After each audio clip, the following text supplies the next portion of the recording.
We've been working on some seriously cool gaming tech with Sony, and I couldn't think of a better person to walk us through it than my good friend, Mark Cerny. Mark, thank you so much for coming out to Austin. My pleasure. I've asked Mark to join me to pop open the box and give you a peek at some of the gaming breakthroughs we've been working on together behind the scenes. Yes, we've been busy, that's for sure. So today it seemed like it might be fun to share a bit about the brand new technologies being developed, starting with our collaboration under Project Amethyst to create the machine learning technologies of the future. As every gamer knows, it takes a complex set of system expertise to get your setup and games to deliver the highest possible experience. As we progress together, the future brings us to real-time physics, cinematic lighting, efficient asset streaming, and keeping everything in sync across a CPU and GPU with super low latency. Trying to brute force that with raw power alone just doesn't scale. That's why we're combining traditional rasterization with neural acceleration. And machine learning isn't just a neat trick anymore. It's become a real tool for developers. Smarter pipelines, cleaner visuals, smoother gameplay, and more headroom to create the worlds we want to all get lost in. And that's what FSR is all about. FSR and PSR actually come from deep co-engineering between Sony and AMD. Co-engineering the neural networks that power both technologies. And going forward, more and more what you see on screen, the detail, the fidelity, the atmosphere, it will be touched or enhanced by ML. And that means we're not just hitting new technical benchmarks, we're getting closer to the vision of the artists and creators behind the games. And the challenge comes in how we implement these systems. The neural networks found in technologies like FSR and PSSR are incredibly demanding on the GPU. They're both computationally expensive and require speedy access to large amounts of memory. The nature of the GPU fights us here. It's made up of a large number of compute units, and problems are therefore typically broken up into bite-sized pieces to enable the individual compute units to tackle them. And there's a downside to that. Subdividing a problem can cause inefficiency, or even force us to give up and find a different approach. Exactly. And that challenge got us thinking, and what came out of it is something we're calling neural arrays. Here's the idea. Instead of having a bunch of compute units all working on their own, we built a way for them to team up, to actually share data and process things together like a single focused AI engine. Now, we're not linking the entire GPU into one mega unit. That'll be a cable management nightmare. But we are connecting CUs with each shader engine in a smart, efficient way. And that changes the game for neural rendering.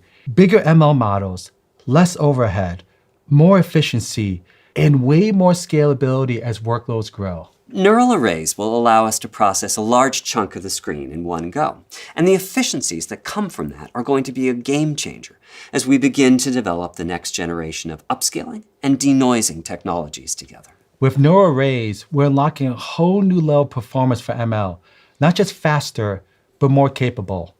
That means better FSR, better array regeneration, and brand new ML power features we're just starting to imagine. All working in real time, right on the GPU. And we're just getting started. As we look ahead, you also see dedicated innovations that bring cinematic rendering to an entirely new level. Another area we've been focusing on has been ray tracing. When I look at its broad usage on PlayStation 5 for reflections, shadows, and global illumination, it's difficult to believe that it's been just 5 years since ray tracing was introduced. Definitely, Mark. And now with path tracing becoming more central to real-time graphics, the demands on GPU just continue to grow. That's why we've been pushing hard to go beyond the current approach to help developers bring even more realism and cinematic lighting into their games. But the challenge is that the current approach has reached its limit. To perform ray tracing today, a shader program has to juggle two very different responsibilities. One is ray traversal, digging through complex data structures to locate where the millions of rays being cast hit the millions of triangles in the scene geometry.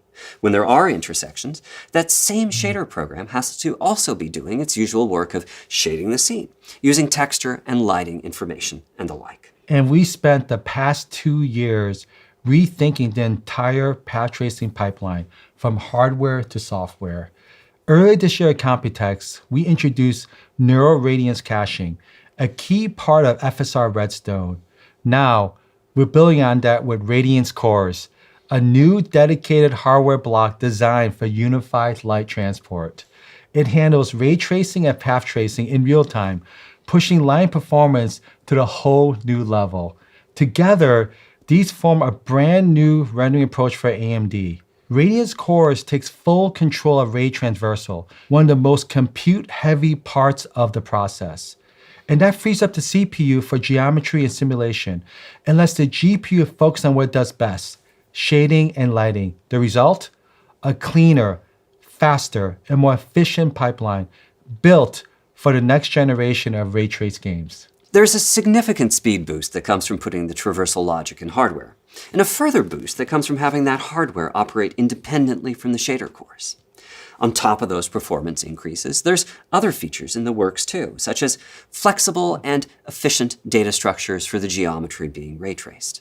Overall, I'm really looking forward to the time when we can get Radiance Cores into the hands of game creators. And we're excited to see how developers push ray tracing and path tracing even further with these tools. And here's the thing, whether it's ML or ray tracing, they both hit the same bottleneck.